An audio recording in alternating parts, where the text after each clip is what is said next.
Nous avons une réunion départementale mensuelle au travail et d'habitude, ils nous offrent le déjeuner ce jour-là. La réunion de ce mois-ci était un lundi et le traiteur venait d'un barbecue local. Normalement, la nourriture arrive environ 30 minutes avant le début officiel de la réunion, mais ce mois-ci, il y a eu un mélange et elle n'est arrivée qu'environ 45 minutes après le début de la réunion d'une heure. Alors la réunion se termine, nous avons tous faim, alors nous remplissons nos assiettes et nous allons à la salle de pause pour manger. Je prends un pain, jette un peu de poulet effiloché dessus et prends une cuillère de macaroni au fromage et des purées de pommes de terre pour accompagner le tout. Je saupoudre un peu de sauce barbecue sur le poulet et je suis prêt à partir. Je n'avais rien mangé ce matin-là, et avec le retard de la nourriture, j'avais vraiment faim. Alors ma première bouchée était probablement plus grande qu'elle n'aurait dû l'être, et je n'ai pas mâché autant que je le devrais. Au moment où je déglutis, je sens ma gorge se contracter autour de la nourriture. Je me dis, d'accord, il n'y a qu'à faire quelques autres déglutissements et ça descendra. J'ai pris une gorgée de soda pour aider. Non, ça n'est pas descendu. Je me précipite vers l'évier, tousse quelques fois et recrache de la nourriture. À ce moment-là, je peux respirer et je pense que ça va, alors je vais m'asseoir et essayer une autre petite bouchée. Non, ça ne va pas. L'étouffement se reproduit. Là, j'ai presque complètement renoncé à mon repas, mais je tousse encore pas mal. Rien ne remonte, à part de la salive, mais après une minute ou deux, je peux respirer et je pense que je peux retourner à mon bureau pour travailler dans l'après-midi. Une gorgée d'eau me fait courir aux toilettes où je régurgite à nouveau. Je décide de me terrer dans les toilettes pendant un moment et d'espérer me remettre. Après environ 20 minutes, j'essaie avec prudence d'autres gorgées d'eau. Non, je ne peux toujours pas avaler. Finalement, je décide que je ne peux pas rester tout l'après-midi dans les toilettes et j'appelle ma femme, qui quitte son propre travail pour venir me chercher. Je ne voulais pas essayer de conduire avec des crises de vomissement toutes les quelques minutes. Nous décidons d'aller dans un centre de soins urgents. Ils me disent qu'ils ne peuvent rien faire pour moi et que je dois aller à un service des urgences. Ils m'ont dit cela, commodément, après qu'ils aient déjà traité mon paiement pour la quote-part. Je vais au service des urgences. Je suis vu par le médecin des urgences, ils ne peuvent rien faire, alors ils m'envoient faire une endoscopie. Ils m'ont mis sous anesthésie pour m'intuber et apparemment ils ont vu quelque chose qu'ils n'ont pas aimé, probablement un oesophage perforé. Alors ils m'ont fait transporter en hélicoptère vers un établissement plus grand, où un chirurgien thoracique l'attendait. Il a pu retirer l'obstruction, il devait probablement être 1h du matin à présent, je ne suis pas sûr de l'heure exacte, j'étais encore sous anesthésie. Le lendemain, une tomodensitométrie détermine que je n'ai pas d'œsophage perforé et il me déclarait finalement apte à ne consommer que des liquides clairs et une nuit de plus à l'hôpital pour observation. Ils m'ont laissé passer un régime liquide, j'ai été renvoyé à la maison et je suis maintenant de retour à la maison. Je n'ai pas encore vu la facture, mais je commence à voir certaines des réclamations apparaître dans le portail de ma compagnie d'assurance en tant que en cours de traitement. Heureusement, j'ai une bonne assurance car certains des montants sont astronomiques. En résumé, j'ai mangé un sandwich de poulet, je n'ai pas mâché correctement, un voyage aux urgences, un transport en hélicoptère vers un établissement plus grand, une nuit d'hôpital, et maintenant je ne peux consommer que des liquides pendant encore un jour ou deux, et des factures médicales.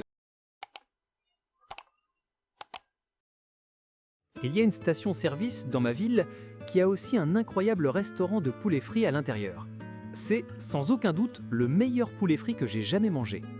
Le restaurant de poulet a des heures d'ouverture bizarres, mais c'est toujours un plaisir quand ils sont ouverts.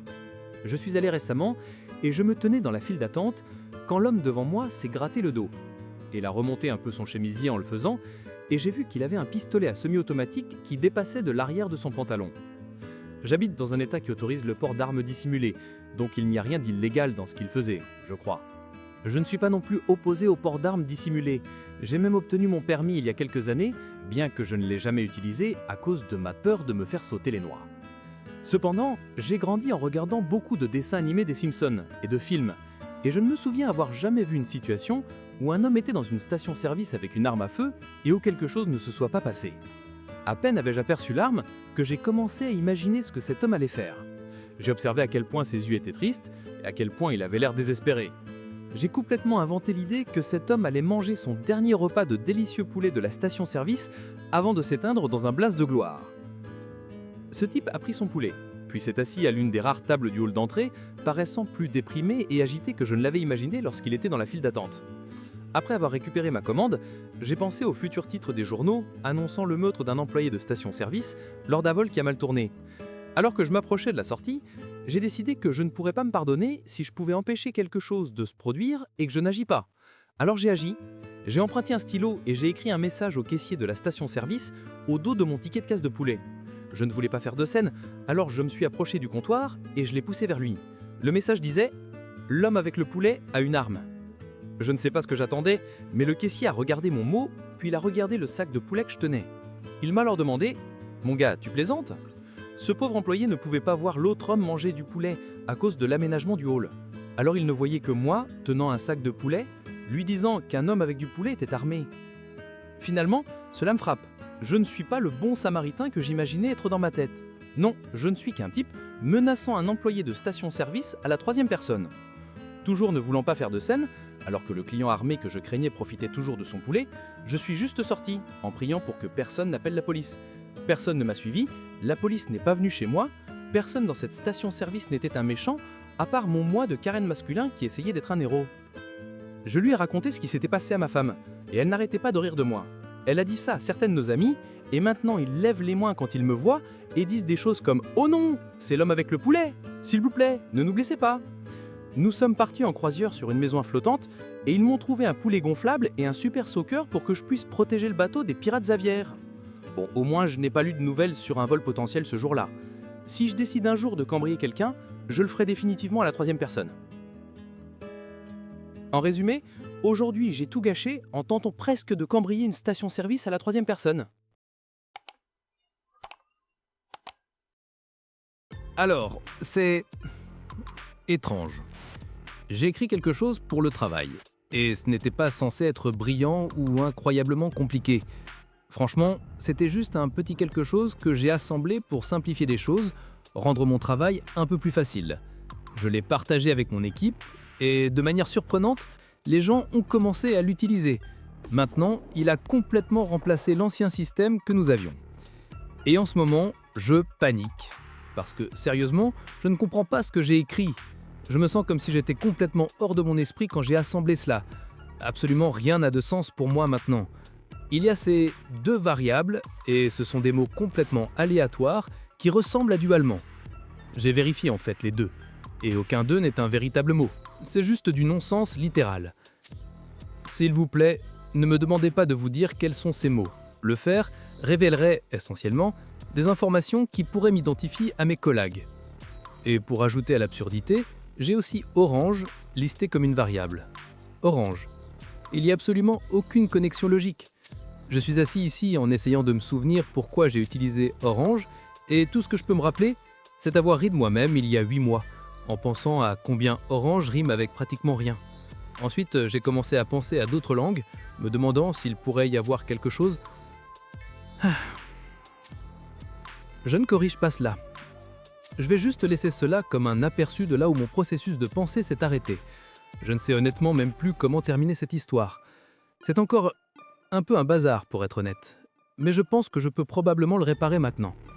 Je dois le réparer. En résumé, j'ai codé cela en me sentant incroyablement stressé, et cela fonctionne parfaitement, mais j'aurais besoin de tout réécrire si je veux avoir une chance de le comprendre, et encore plus de le maintenir. Vous savez quoi ? J'ai changé d'avis. Je ne suis plus anxieux, et je sens aussi un peu comme un dieu en ce moment, donc je ne sais pas. En réfléchissant à ce dernier Halloween, je dois dire que j'ai décidé de tout donner et de m'immerger complètement dans l'esprit de l'occasion. J'ai fait confectionner mon costume de pirate à la perfection et j'ai accumulé chaque accessoire imaginable. Une boussole, une clé de coffre, une médaille de pirate, des empilements de bijoux en or faux et même un chapeau avec une perruque intégrée. J'ai dû ressembler à quelqu'un qui venait juste de quitter le Pearl Noir, le fameux navire de pirates. La seule raccourcie que j'ai prise, c'était avec les bottes. Malheureusement, je n'ai pas pu en trouver une paire convenable localement, donc j'ai commandé une paire en ligne pour environ 40 $. Au début, il semblait incroyable, mais comme il s'est avéré, cela n'était pas destiné à durer. Environ 12 heures plus tard, j'ai commencé à remarquer que quelque chose n'allait pas. Je m'amusais tellement à danser, boire et trébucher dans quelques bars, puis à une après-fête, que je n'ai pas remarqué que quelque chose clochait au début. Cependant, lorsqu'il a enlevé ses bottes, j'ai été choqué de découvrir que mes 2 gros orteils étaient enflés, comme des raisins. Le lendemain matin, les ongles de mes gros orteils avaient viré à une couleur sombre et avaient commencé à palpiter avec un grand inconfort, comme s'ils tentaient de signaler un besoin d'aide. Une semaine plus tard, j'ai coupé mes ongles de pied courts, puis j'ai appuyé dessus pour soulager la pression qui s'était accumulée. Au cours du processus de guérison, il y a eu un écoulement, et à ce jour, les 2 ongles sont finalement tombés complètement. Heureusement, le processus a été relativement indolore, mais maintenant mes orteils semblent avoir traversé une expérience traumatisante, rappelant un naufrage. En résumé, le costume en valait la peine. Les photos que j'ai prises étaient excellentes, mais le prix à payer a été la perte de 2 ongles de pied. Je suppose que c'est un faible prix à payer pour une expérience de Halloween mémorable. La leçon que j'ai tirée, cependant, est d'être plus attentif aux vêtements et accessoires que je choisis, en particulier en ce qui concerne les chaussures, afin d'éviter de semblables expériences à l'avenir. Je vois mon thérapeute depuis environ 6 mois pour traiter l'anxiété et la dépression. Nous avons beaucoup discuté de mes difficultés avec la motivation et la finalisation des projets. J'essaie d'écrire un roman depuis, je ne sais pas, 3 ans et je l'abandonne sans cesse. Lors de la dernière séance, elle m'a demandé de me fixer un objectif pour la semaine. J'ai dit que j'essaierais de terminer le premier jet de mon roman. Elle a été vraiment encourageante à ce sujet. Aujourd'hui, j'ai eu ma séance. J'étais tellement excité parce que j'ai finalement réussi à le terminer. Je suis resté éveillé jusqu'à 4 heures du matin hier soir à écrire le dernier chapitre. J'étais épuisé, mais fier. Je me suis connecté à l'appel Zoom et la première chose que j'ai dite c'est « Je l'ai enfin fait hier soir, c'est terminé, je me sens tellement plus légère ». Le visage de ma thérapeute est devenu complètement blanc. Elle s'est penchée en avant et m'a demandé très prudemment « Qu'est-ce que vous voulez dire par « je l'ai fait » ?» J'ai répondu « Je suis resté éveillé toute la nuit et j'ai persévéré. J'ai l'impression qu'un énorme poids s'est envolé. » Elle a dit très lentement « Pouvez-vous me dire exactement ce que vous avez fait ?» C'est à ce moment que j'ai réalisé à quel point cela pouvait paraître. J'ai commencé à rire et j'ai dit « Oh mon Dieu, non, j'ai fini mon roman, le livre, j'ai fini de l'écrire. » Elle s'est mise la main sur sa poitrine et a dit « Jésus-Christ, vous m'avez fait peur, la façon dont vous l'avez dit, je croyais. » Et puis elle a juste commencé à rire aussi. Elle a dit que quand j'ai dit « Je l'ai enfin fait hier soir, c'est terminé, je me sens plus légère », elle avait vraiment cru que j'avouais quelque chose de beaucoup plus sombre. Nous avons passé comme 10 minutes à rire à ce sujet, mais je pouvais voir qu'elle était vraiment ébranlée. Elle a même demandé si j'étais sûr que tout allait bien 3 fois. Je suis mortifié. Ma pauvre thérapeute a probablement fait une crise cardiaque. En résumé, j'ai dit à ma thérapeute « Je l'ai enfin fait hier soir, c'est terminé, je me sens plus légère », sans préciser que je voulais dire avoir fini mon roman. Elle a cru que j'avouais quelque chose de beaucoup plus sombre. Alors, je voulais partager une expérience vraiment désagréable que j'ai eue récemment, et j'espère que cela servira d'avertissement pour tous. Tout a commencé lorsque j'aidais un membre âgé de ma famille à ranger sa maison. Elle venait de subir une intervention médicale et avait du mal à gérer tout elle-même, alors je me suis proposé pour donner un coup de main. Après avoir terminé le nettoyage, elle a insisté pour que je prenne un sac d'épicerie de sa cuisine comme remerciement. J'ai vraiment essayé de refuser. Cela me semblait inutile, mais elle était très insistante et je ne pouvais pas vraiment argumenter avec elle. Je me suis dit, bien, je suis un homme de 29 ans et les provisions deviennent si chères ces jours-ci, alors j'ai accepté. En regardant dans le sac, je me suis rendu compte que certains articles étaient vraiment anciens. J'ai commencé à jeter quelque chose qui était largement périmé. Certaines avaient plus de 10 ans, l'emballage lui-même semblait venir d'une autre époque. Puis j'ai trouvé une boîte de pommes de terre au gratin Betty Crocker qui était périmée depuis 5 ans. Elles avaient déjà moisi en 2020.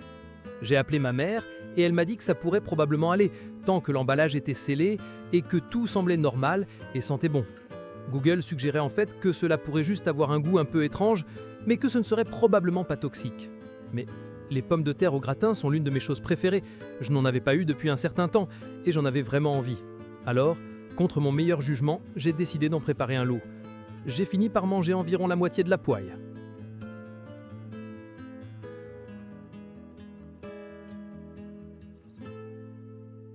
C'était une grosse erreur. Vers 3 heures du matin, je me suis réveillé trempé de sueur. J'ai ensuite ressenti des nausées sévères et prolongées et des troubles digestifs. La douleur était comme rien de ce que j'avais ressenti auparavant. C'était vraiment handicapant. J'ai même rêvé que je me faisais frapper à l'estomac, puis je me suis réveillé avec une douleur vraiment intense et ardente. C'était vraiment dur. Ça fait 2 jours maintenant et j'ai toujours du mal à manger quoi que ce soit sans me sentir extrêmement nauséeux. J'essaie juste de retrouver lentement la normale.